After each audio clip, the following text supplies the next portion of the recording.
In the year 10,191, humanity can travel through space thanks to a valuable substance called spice, which is only found on a planet called Arrakis. The locals are known as freemen and are treated cruelly by the Empire because nobles have come to the planet to colonize and control the supply of spice. For many years the Harkonnen family was in charge of Arrakis, but one day the Emperor kicked the Harkonnens out and the Atreides family took over. However, the Harkonnens never stopped plotting revenge and eventually send an attack on Arrakis to regain the leadership of the planet. Most of the Atreides family is killed except for the son Paul and his mother Jessica, who escape to the desert and meet with the freemen.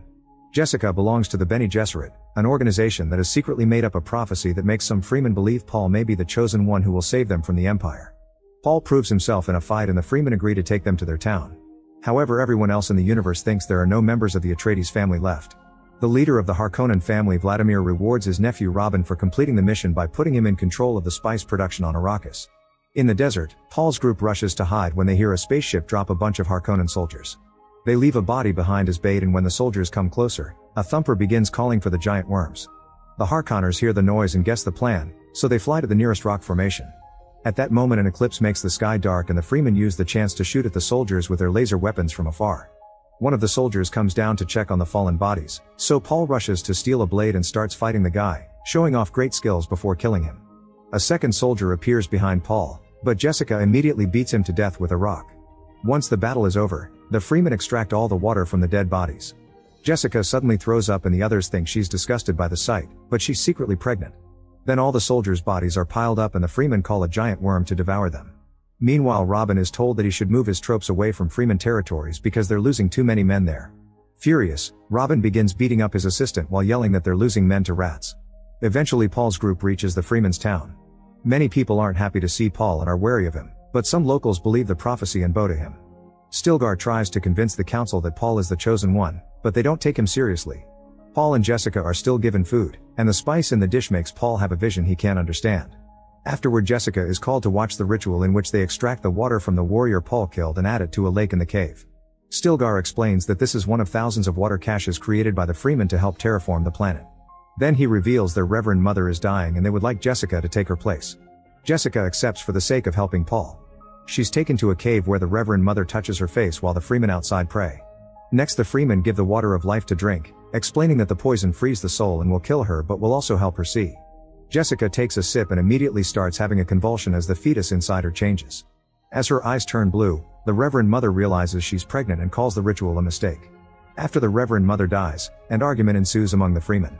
Some think it was a miracle that Jessica survived while pregnant and it proves the prophecy, while others thinks the prophecy is a lie created by the big families and that their savior shouldn't be an outsider. Paul interrupts the fight to explain his mother had been trained to survive poisons, so it wasn't a miracle. He also says he has no intentions to lead and that he only wants to fight beside them, but his humility only makes Stilgar more sure that he's the chosen one. When Jessica wakes up, she tells Paul that the baby can now talk to her and that he should drink the water too. Sometime later, Paul is given a tent and some food to make a trip through the desert so he can learn the freemen's ways. Paul carefully walks on the sand but he isn't very good at it, so Cheney joins him and teaches him how to improve his technique. She also teaches him many things about the desert and being a freeman, and as they start spending time together, they begin falling for each other.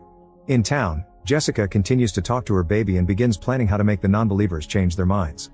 A few days later, a harvester appears in the desert to gather spice. The freemen come out from their hiding spots in the sand for a surprise attack, killing a bunch of soldiers while moving expertly on the sand, which gives them an advantage. The enemy has also brought an aircraft along that opens fire on them, so the freemen rush to take cover under the harvester. Cheney and Paul come out and bring out 2 more soldiers, then Paul acts as bait to get the aircraft's attention on him and Chan brings it down with her laser gun. Now the way is open for more freemen to come out of hiding and shoot at the harvester at the same time, finally destroying it. That night the group celebrates their victory and finally accepts Paul as part of the freemen. They give him a warrior name and hug him as an official welcome. The next day Paul watches Stilgar ride a worm and takes off his family ring, accepting he isn't an Atreides anymore. Then Cheney joins him and they share a kiss. For the next few months, the group keeps traveling together through the desert and bringing down any harvester they can find, slowly causing great losses to House Harkonnen. When Vladimir hears about all this trouble, he kills 2 assistants in fury. He calls Robin to his chambers and informs him that if they keep on failing, the Emperor will take spice out of their control. Robin must make things right or he'll be punished. Back to Paul, he wakes up from another nightmare. He tries to share it with Cheney but he doesn't remember much. He sees himself following a woman into war while hundreds of people die around them. Cheney tells him weird dreams are just a consequence of being exposed to spice for so long. Afterward, Paul gets ready for the Freeman's rite of passage, which consists of summoning and riding a sandworm. Paul tests the sand on a few spots until he finds the perfect place and puts down a thumper. Soon a worm bigger than usual appears, yet Paul isn't afraid. He jumps on top of it and using some hooks, he manages to hold onto the worm before he falls off.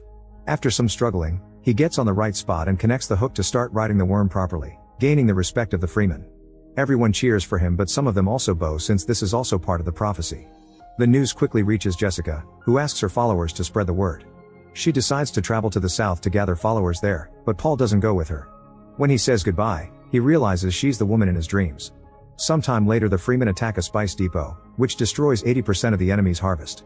Furious, Robin gathers his troops and flies to the desert to look for the Freemen. They can't see them anywhere, but Robin makes his men shoot down the rocky formation anyway, causing a huge explosion and a thick dust fog. Then Robin and his soldiers leave their ships and begin walking through the fog, giving the Freemen the chance to surround them and start killing them one by one. Terrified, Robin and his men try to escape, however the Freemen start shooting at the aircraft too.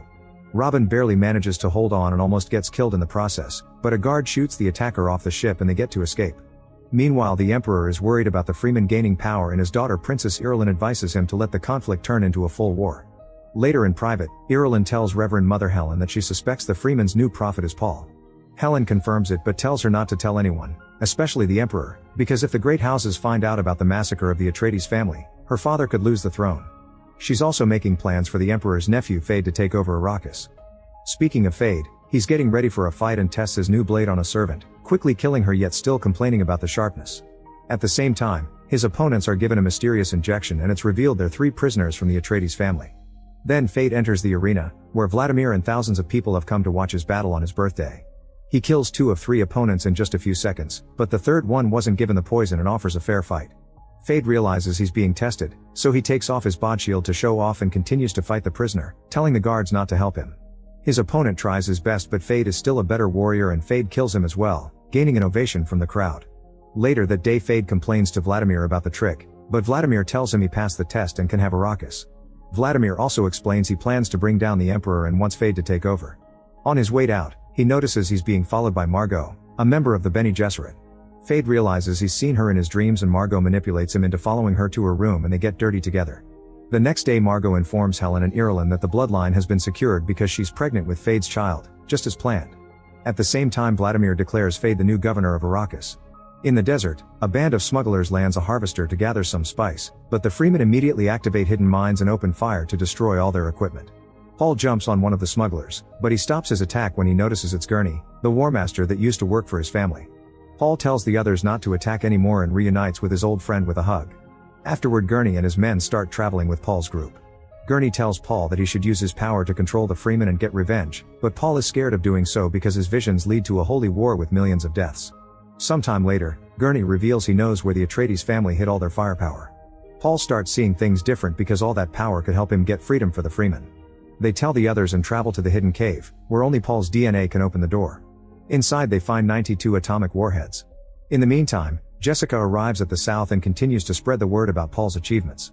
She also meets with the Maker Keeper, who shows her how the water of life is done. Inside a temple, the Keeper summons a baby sandworm that she drowns in a small lake to then extract its poison. When the poison is done, Jessica uses her power to force the Keeper to share the water with Paul when he comes, which is forbidden. Sometime later, Paul finds Chani staring at the sun and discovers her face is burned. Suddenly he wakes up and finds all the Freemen looking around because they can hear explosions. It turns out Fade is attacking their town, effectively bringing it down with heavy artillery shot from aircraft. When Robin arrives, he confronts his brother Fade for taking his place, but Fade quickly knocks him down and forces him to kiss his feet. Then Fade meets with a friend of Chani's who was captured during the attack, but since she refuses to share any information, she gets killed. Back to Paul's group, they rush back to their town to help the few people that managed to survive the attack. They receive a message from the south saying the leaders are gathering to discuss the situation, but Paul refuses to go because he's afraid of his visions. When he touches the sand, he has the same terrible visions again, but Chani convinces him they have no choice if they want to survive. The entire group rides a bunch of sandworms and finally make their way to the south. Paul enters the temple and the Keeper gives him the water of life, which he drinks without hesitation. He has a vision of his future sister standing on a beach and telling him the truth about their family. By the time the rest of the group arrives at the temple, Paul's vitals are so low that he looks dead. Chani is furious and tells Jessica she should fix it, but Jessica uses her power on Chani to force her to finish the ritual. Cheney combines her tear with a small amount of the water of life, then she drops that liquid on Paul's lips to make him wake up. Everyone bows because they consider this a miracle, but Cheney slaps Paul and then leaves in a huff. Afterward in private, Paul explains to Jessica he can see all the futures and understand the past. He's also seen his entire bloodline and learned that Jessica is Vladimir's daughter. Jessica claims she didn't know either until she drank the water. Paul announces that if they're Harkonnens then they shall fight as them, marking the beginning of Paul's descent from savior to tyrant. Paul then makes his way to the War Council, where all the freemen are praying. Cheney tries to tell them they're being manipulated by the prophecy and that this will end up badly, but nobody believes her. As Paul walks to the middle of the room, the locals discuss if Stilgar should die so Paul can take his place as a leader, but Paul yells at them for wanting to get rid of a fantastic warrior.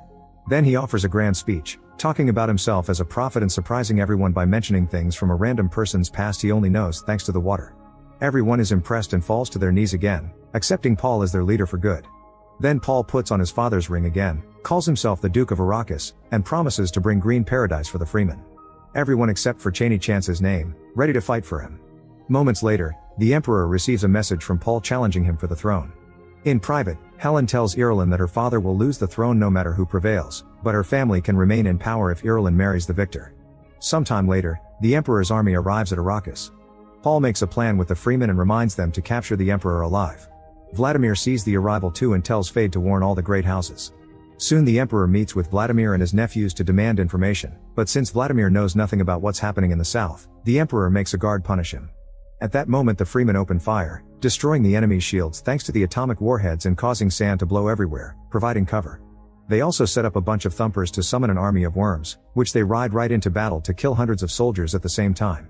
Many freemen come out of the sand as well, attacking from behind structure so the enemy is surrounded on all sides. The soldiers try to fight back but they aren't used to the desert and their loss is inevitable. Soon the freemen make their way inside and Paul walks through the room without anyone reacting because they are protecting the Emperor. Paul finds Vladimir trying to crawl away, and after calling him grandfather, he kills him. On his way out, he tells the others to feed Vladimir's body to the desert and take everyone prisoner. For the next few hours, the battle carries on and the freemen are clearly winning. Robin tries to escape, but Gurney finds him and challenges him, killing him in just a few seconds as revenge for losing his duke and friends. The battle ends that night and all the bodies are burned down except for Vladimir's, who is thrown in the sand. The next morning, Paul learns that the Great House's ships are above them, waiting to attack. He gets Gurney to send a warning, saying that if they don't honor his ascendancy and attack him, their warheads will obliterate the spice field. Then Paul announces he'll marry Irulan so they can rule together, but he wants the Emperor to answer for the massacre of his family. The Emperor refuses to negotiate, so he gives Fade his blade and chooses him to represent him in a fight. Paul calls Fade cousin and the duel begins. Both men are amazing warriors and the fight is pretty equal, but soon Fade knocks Paul down and mocks him while calling Cheney his pet. Refusing to give up, Paul attacks again, and in just a few moves Fade manages to stab him twice. However, this was a trick by Paul, who has made himself vulnerable to bring Fade close and stab him right in the heart, killing him. As the freemen chant Paul's name, Irulan has no choice but to accept the marriage and give Paul the throne. Paul extends his hand and forces the Emperor to kiss his ring, causing everyone to bow. Upset, Cheney leaves the room while Gurney informs them that the great houses have answered that they'll honor Paul. In the end, Paul orders Stilgar to take the freemen to paradise. Cheney doesn't join them and goes to the desert to escape on a worm. Make sure to subscribe and turn on notifications so you can watch more videos like this. Thanks for watching.